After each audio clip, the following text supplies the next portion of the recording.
Welcome back to the Daughters of the Moon podcast. Both my mom Barb and I are really grateful that you can join us for another week. We're super excited today. We have Cindy Dupuie on with us.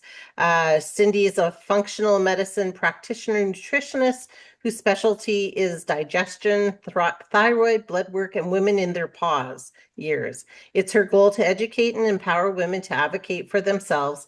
She received her BS degree in dietetics many moons ago and then found functional medicine over 23 years ago when she was going through a very difficult time in her life.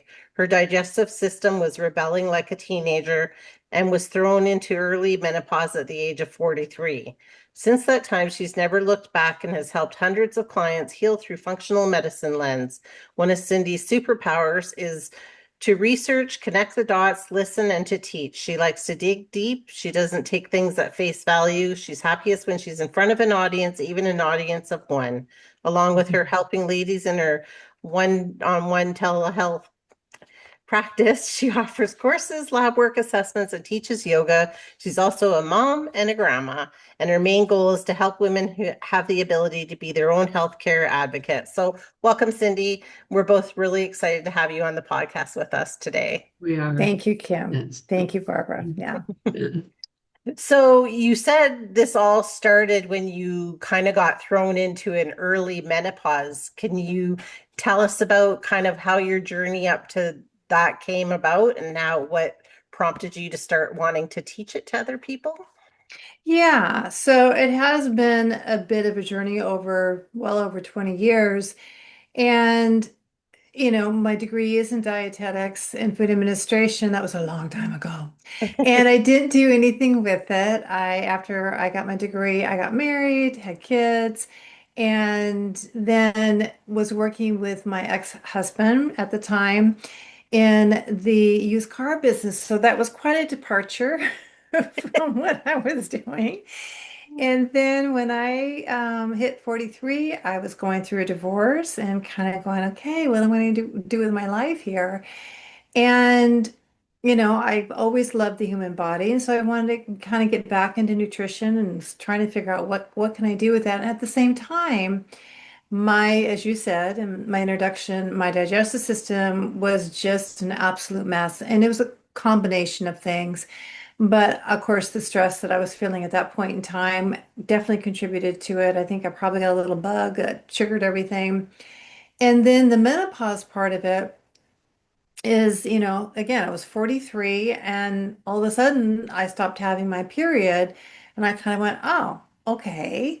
So I didn't really think about it because what was happening at the time, as well as I had lost quite a bit of weight. And when you lose a fair amount of weight, your body can say, I don't have enough cholesterol and fat to make the hormones that you need, the sex hormones, in order to create estrogen, progesterone, and all that. So it just stopped. And, I really didn't know what perimenopause was at the time. And so there I was. And, women experience perimenopause and menopause in many, many different ways. And for me, I think it hit my digestive system the most. Yeah, I had some hot flashes, I had some other things, but it really wasn't horrible in that way. So I was kind of lucky. And even when my, weight went back up 2 years later, my body says, we're done. We're not turning those hormones back on. So that's kind of how um, I actually found functional medicine because two things. One, my digestive system was trying to find what the heck to do for myself because mainstream medicine, especially back then, didn't know what the heck was going on. They still have very little toolboxes.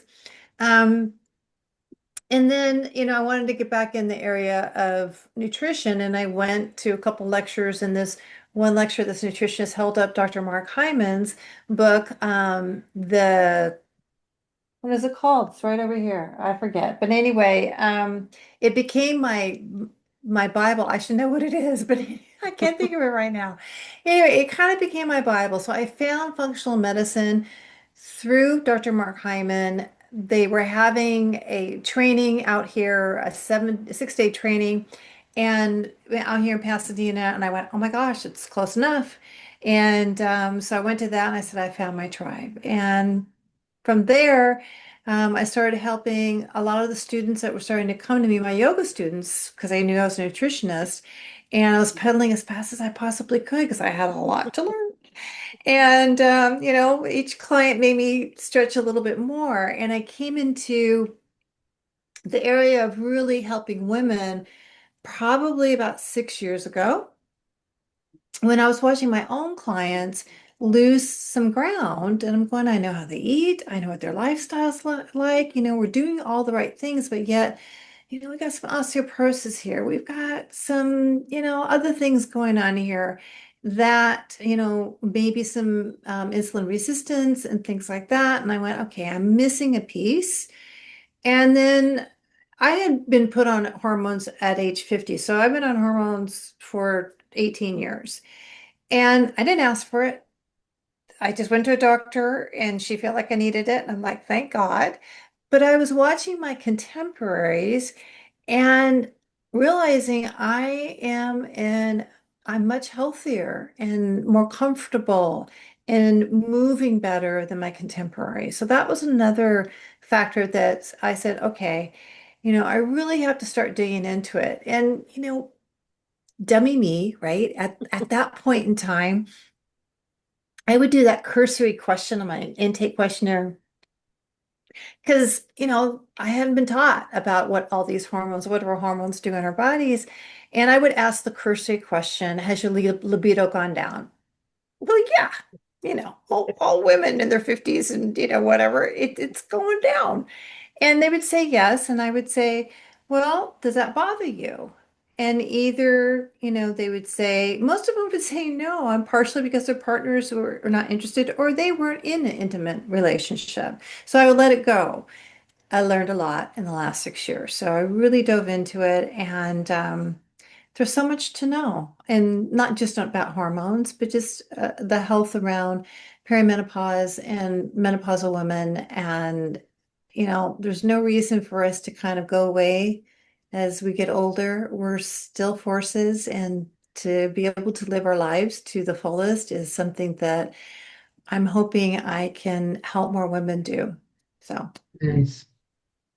Yeah, and we do need that because I think that a lot of people suffer with it and Yeah. don't even know that there is some different options that they can Hmm. do to help themselves through this because you're right. It's not like we hit that perimenopause and then menopause and then we're just supposed to, pack up our bags and call it quits, right? Like my mom is 74 and she's still going strong. So and I loved how you kind of alluded to the digestive tract because I feel Yeah. like that starts with a lot of conversations about a lot of different things when it comes to taking care of our bodies.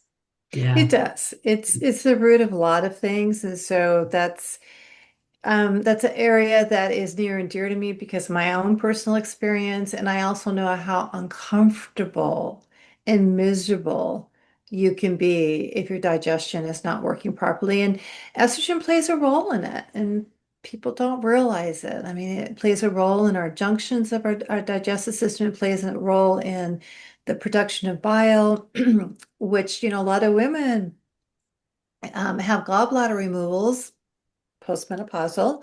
And a lot of that is because their body is not making enough bile or moving it through either. So there's so many different layers to it. We have to be able to get our toxins out. We have to be able to get our estrogens out, all of that. So yeah, digestion's a big one. Lab work, thyroid, I'm a big one. I'm a big proponent on getting the lab work that we do need. And to me, that's low-hanging fruit because it's not that expensive. And it can tell us a lot of how we need to approach things. And I know you know this, no one size fits all ever, ever, ever, ever.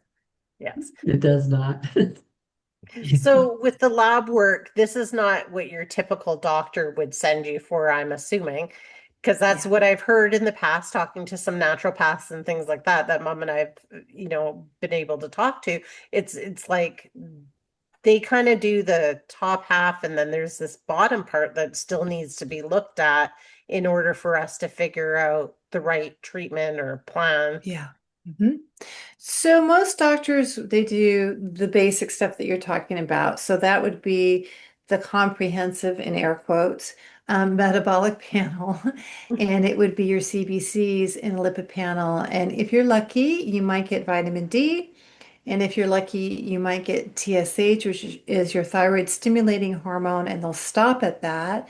And women need to know that TSH, the thyroid stimulating hormone, think about what it says, thyroid stimulating hormone. That's not even a thyroid hormone.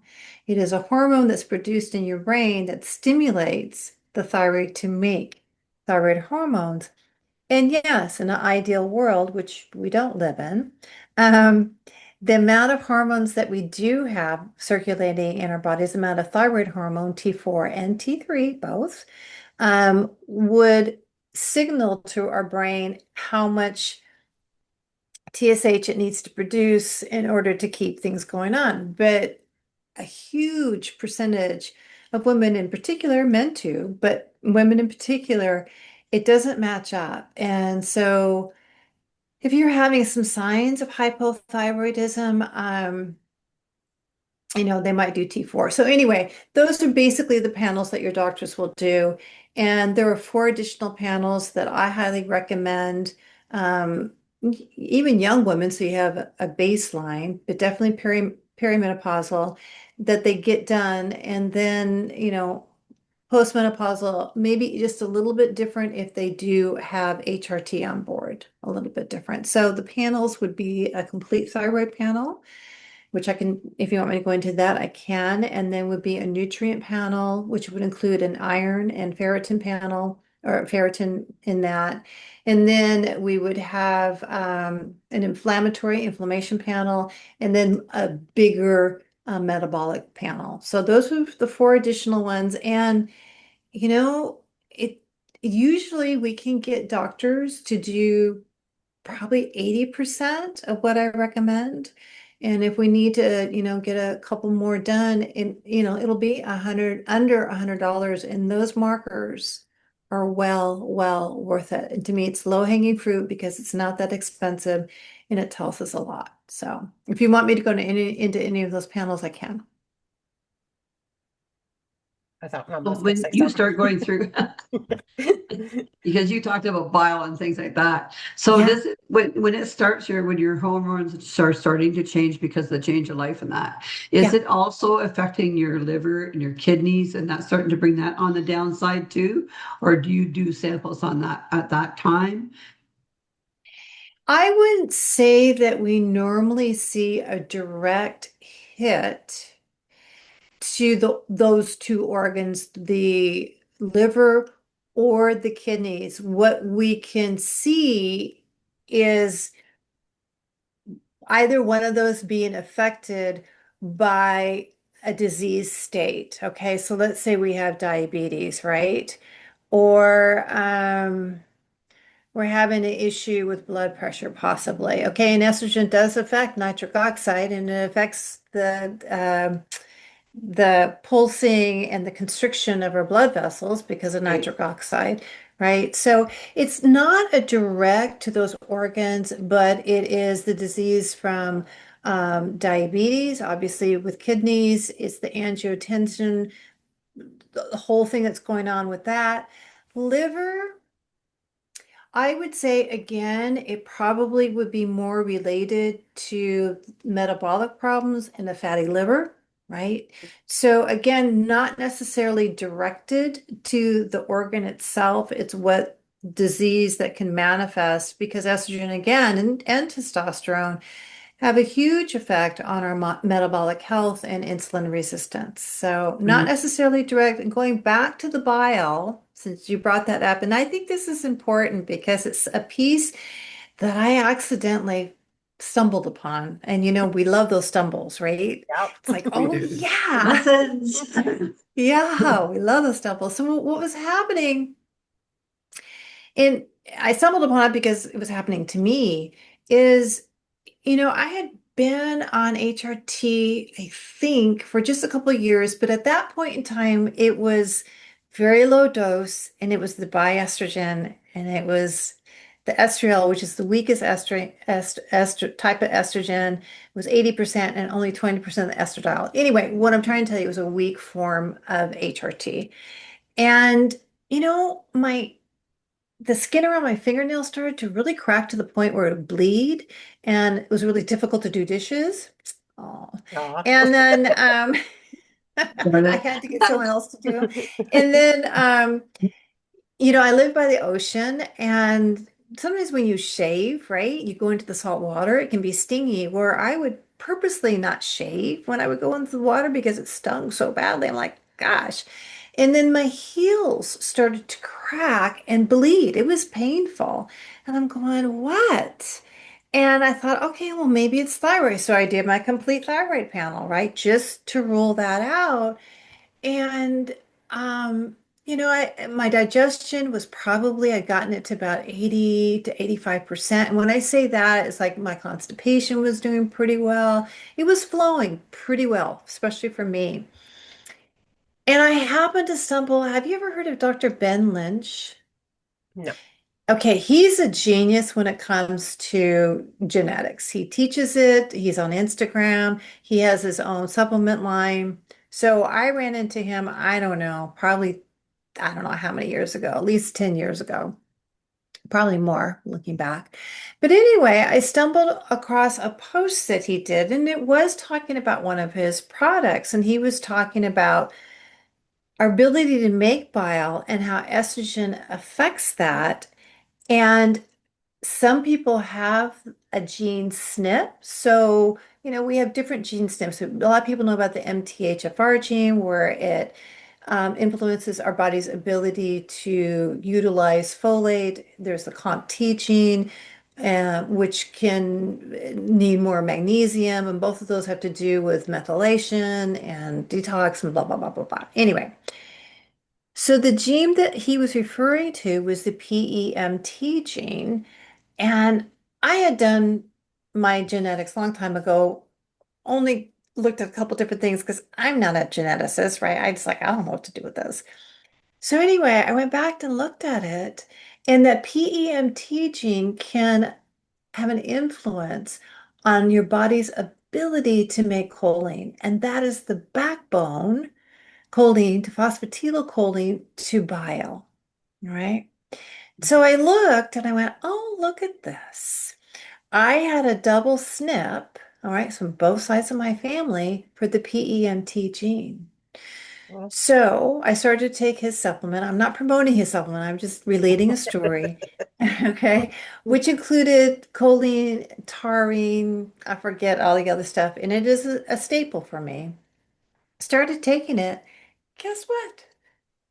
It all cleared up because, bile is part of your fat soluble vitamins. We have to have enough bile to digest our fats and to make our fat soluble vitamins available. So we're talking vitamin A, vitamin E, all of those things. That all has to do with our skin and thyroid too. So I started to take it, and bile also um, I started to be even more regular. And one of the functions of bile is to not only break our food down, our fats, and make our fat soluble vitamins available to us, but it also sterilizes our food. It also has effect on peristalsis of the digestive system. So getting enough bile on board for me, um, that it was magic. It was magic. So that's the bile part of it, the estrogen part of it, the perimenopause and menopause part of that, just how that's related. And how many women have ever heard of that? Right? Probably not very many. Yeah. no, I definitely Yeah. have not heard of it. Yeah. And my mom had her gallbladder removed. And so I went, ah. And I also know some other family members have indications that they have issues with bile because either they have that classic when they have a fatty meal, they have to go to the bathroom immediately. I never had that. But that's a classic sign of not having enough bile, or it's stopped somewhere. Um, Dry skin, okay, dandruff and things like that. So there was other signs from family members that would indicate that. So Hmm, yeah, funny very thing. interesting. Mm-hmm. It is very interesting. I wouldn't have even associated those different things with it, right? And I Mm-hmm. think that's why it's nice to have you on chatting with us about this because it's making people a little bit more aware. And I thought it was Mm-hmm. very interesting that one of the panels that you do is an inflammation panel. And Mm-hmm. I know that inflammation can cause so many different things. Can you Yes, talk a little bit about that? I would love to. I would love to. Thank Okay. you. So there are about just four different markers that I would include on that inflammation panel. One would be homocysteine.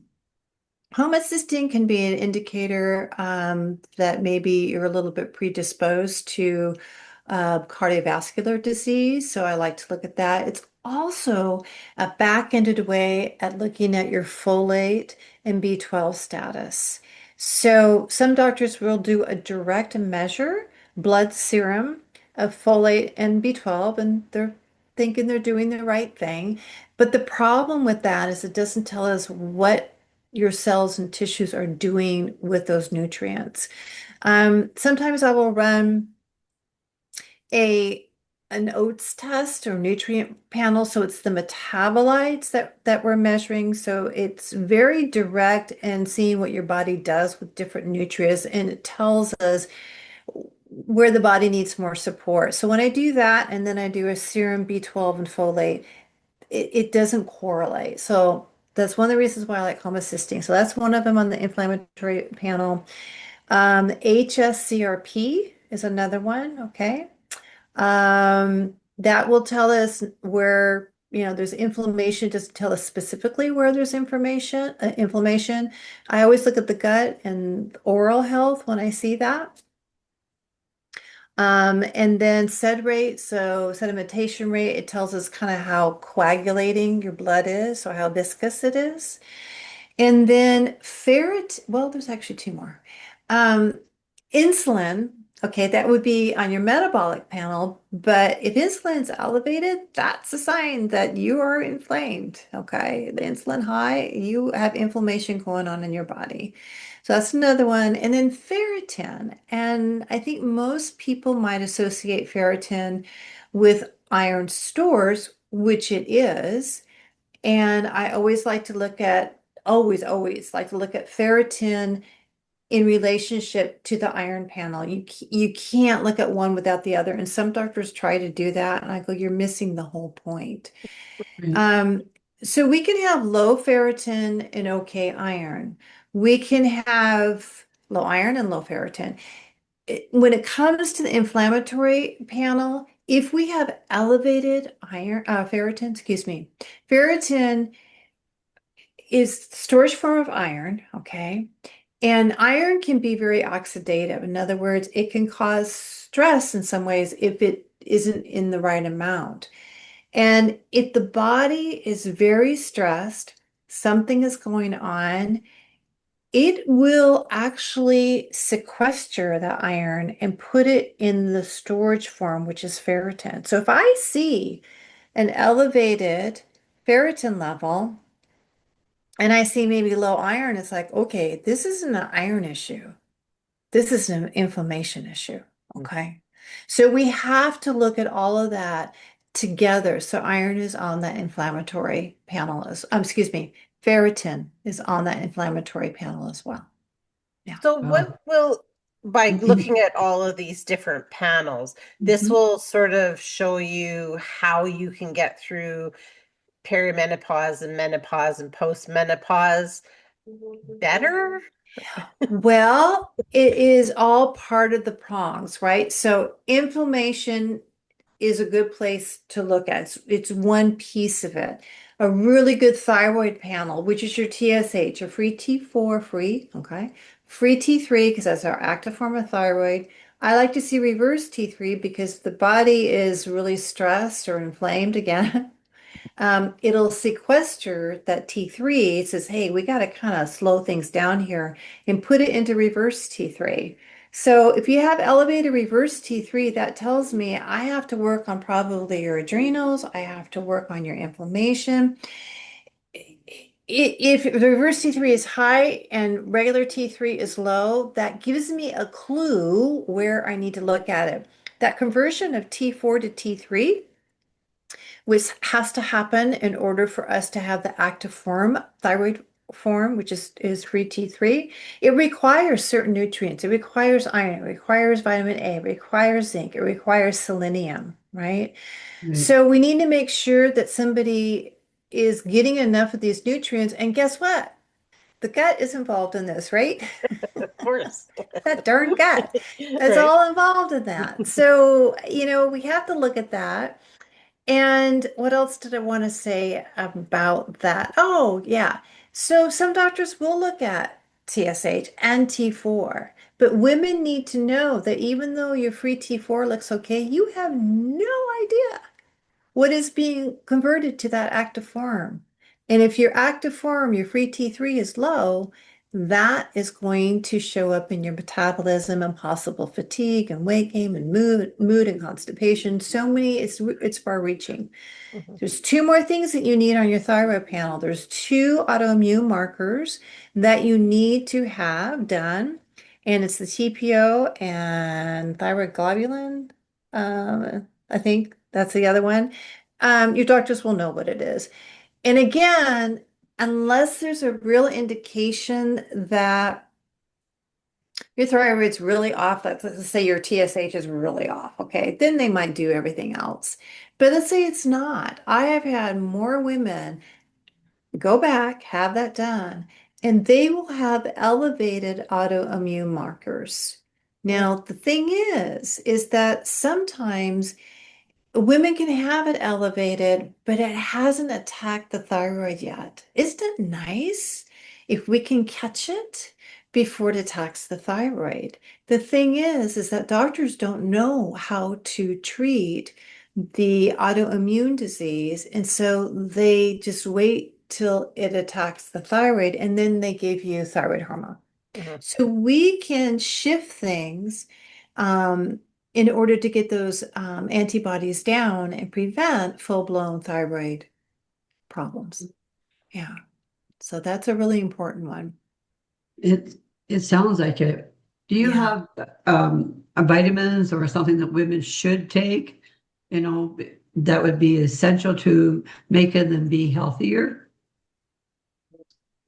Because women You don't know, know what they should be taking. you They know, don't. it is, and I want to jump in and say, well, but I can't because everyone is so different. I would say there's probably two things that I would say everyone across the board needs it. That's vitamin C and magnesium in some form. Okay, magnesium glycinate in some form. The B's, some people, their diet is adequate, their genes, do really well with it. They're not too stressed or, everyone is different. Sometimes vitamin D, although I do see a lot of people with low vitamin D, you do need to check it. And some people genetically, they will always struggle with adequate levels of vitamin D. Right? So, but just to say that every woman needs it or every person needs it, no. Does every woman and every person need zinc? Depends on their diet, Right. depends on the digestive system. Right. So, really, honestly, it would be vitamin C and magnesium. Sorry. No, No, that's that's great. great because I mean, every little bit helps, right? A Yeah. person get back to where they should be. Like I know with me with vitamin D too, I take it because I just find it really helps in my diet, and I wouldn't go without it now. I didn't realize just how important it is to take it, even if you do have sunshine a lot. Oh, So yeah. Some yeah, people can't convert it. Some people yeah, cannot convert it. So, yeah. yeah, you do. And, not all doctors do vitamin D. You need to know what your vitamin D levels are. And if you tend to hang pretty well without a whole lot of supplementation, maybe you can go without it for a year or so. But it's such an important piece in our health. It helps modulate our immune system. So if anyone, okay, I can say this. If anyone has an autoimmune disease, you probably need vitamin D, but you do need to have it checked. because vitamin D is really good at modulating the immune system. It's really good for bone health. It is good for preventing colon cancer, and there's another cancer it's pretty good for too. I forget what it is. But yeah, yeah, we need to Yeah, know that. We you need do. to know it. Thanks. You're Is, welcome. is there other things that women can do? And well, I guess I have two questions. One is the early, you had kind of said if you can get some of these tests earlier, you can kind of get some markers going forward. Will that help you then along your road and be, especially if Mhm. you're monitoring it? Yes. So, we have the normal levels on the lab work that we get back, right? Although, I was just looking at some labs today, and this woman had some from LabCorp, some from Quest, and even the normals on the normal ranges were different. I like the LabCorp's better, actually. I went, wow, look at this. And so we have the normal ranges, and what most people don't realize is that they get the normal ranges from what comes an average basically of what comes into them. And if you think about it, the people that give the most amount of blood are usually the people that are not the healthiest, right? At any age range. So do we necessarily want to be normal? Probably not in most cases. So we need to know what the optimal ranges are, number one. Number two, we need to know what our normal is. Okay. And usually when we're in our 30s or so, we're usually pretty resilient and pretty healthy. It's changed, but I would say that's still a really good place to start.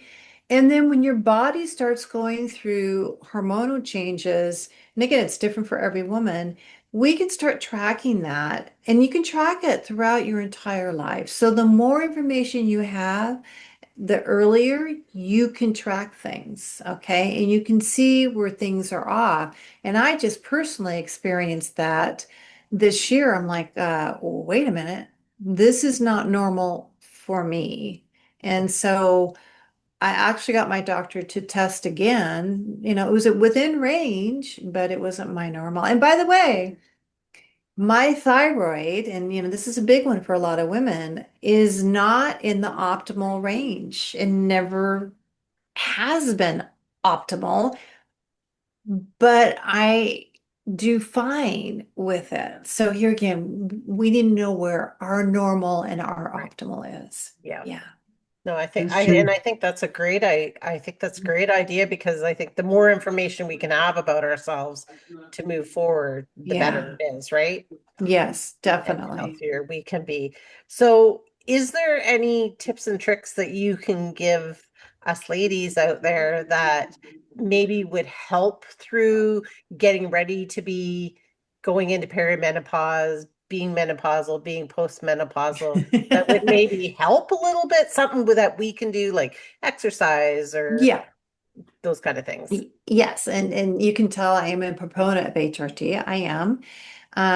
I've watched both ways, and some women, so before I get to that, and some women, are very proud of themselves for having gone, or they're well into their menopausal years, and they're doing great, and that's wonderful. If it's not broken, don't fix it. It's a very individualized, personal thing, and there's a lot of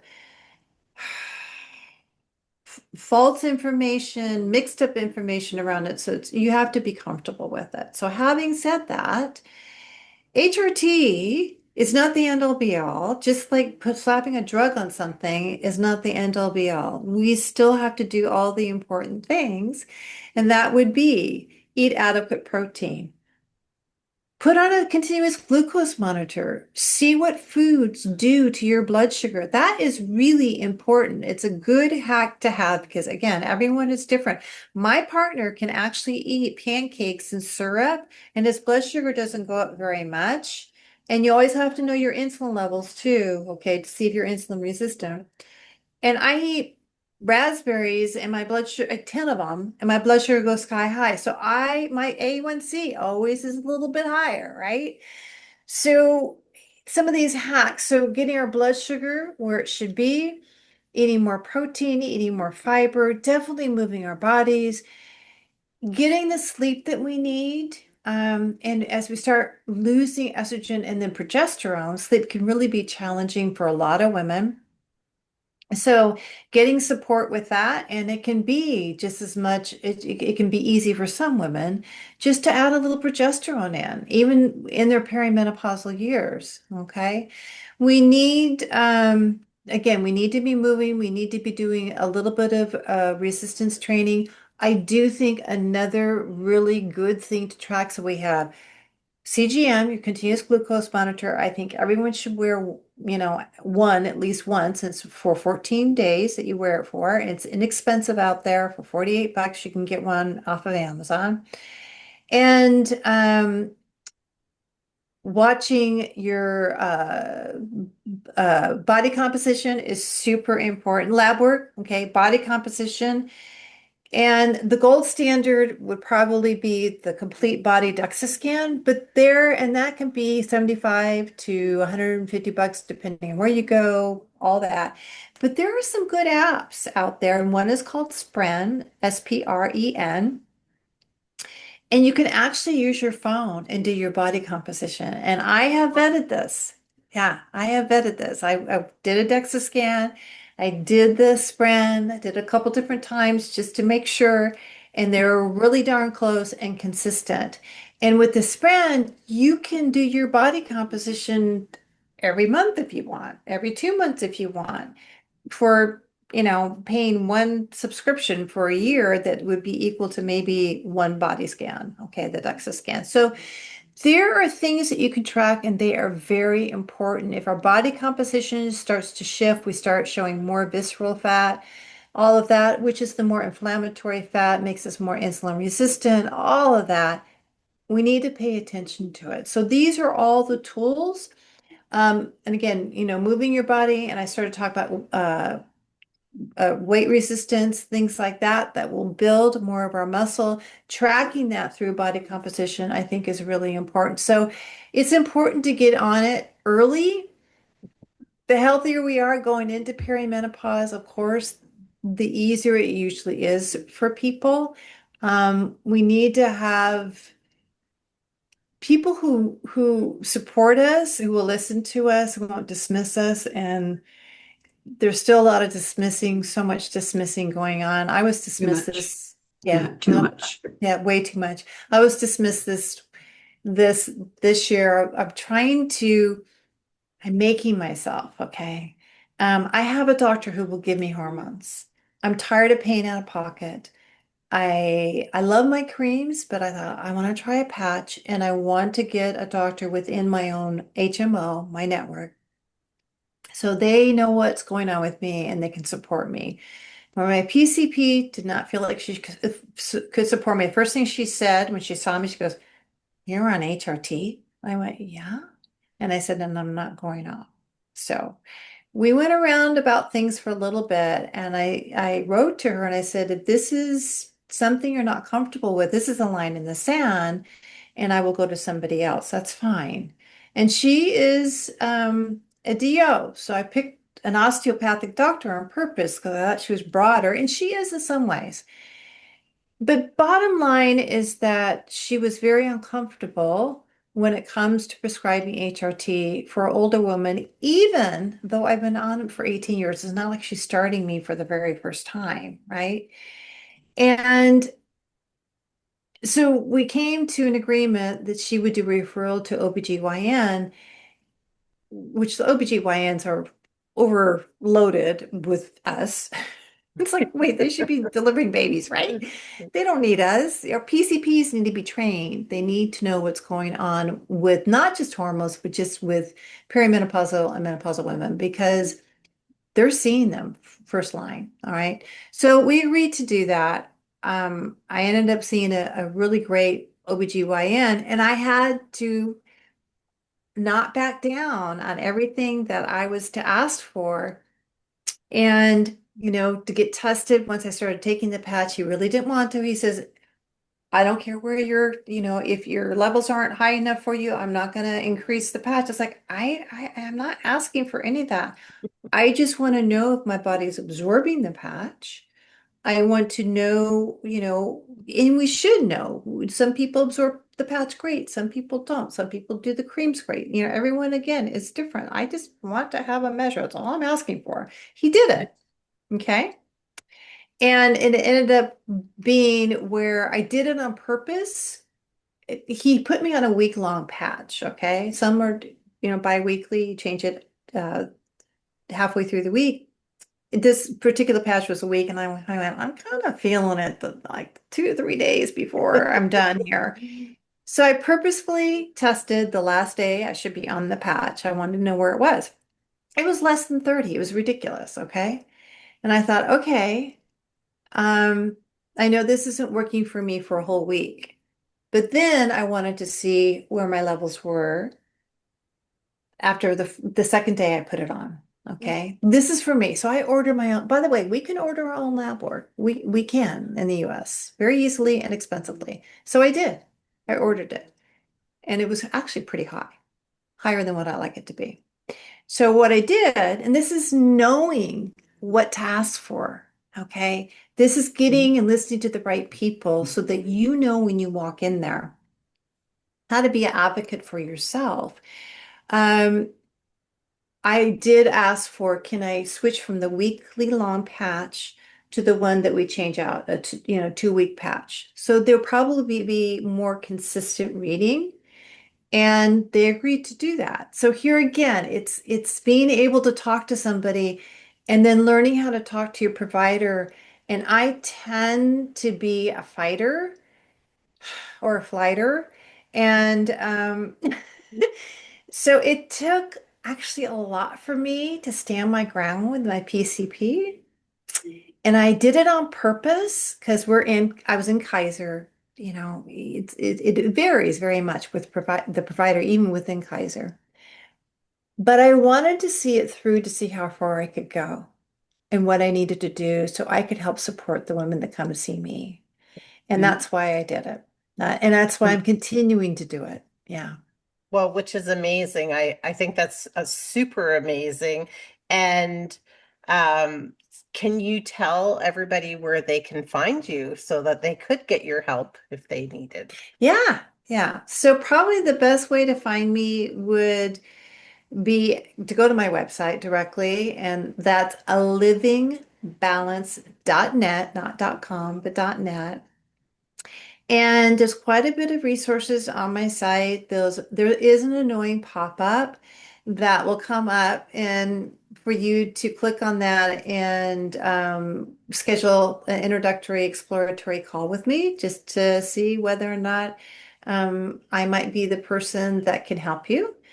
So you can do that. I've got recipes up there. I've got a course. It's called Grace in Transition for Women of a Certain Age. I have certain packages, so you can kind of find out more about me.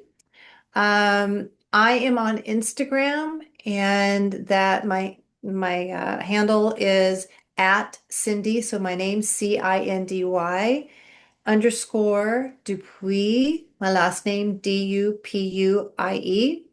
So that's where I post the most. I do post on Facebook through A Living Balance. So, but not as much. I know my generation, I should be more on Facebook. I don't know what happened. I ended up on Instagram. I don't know. And then I also have a YouTube channel. And I do have a what I think is a very good introductory video on perimenopause, menopause, and HRT. So just kind of getting everyone's feet wet. I think it's just a good introduction. And that's out of Living Balance as well. And then I do have, and if you don't have the link, I'm more than happy to send you the link, a PDF, a free PDF, which lists all of the panels. We didn't get to all of them.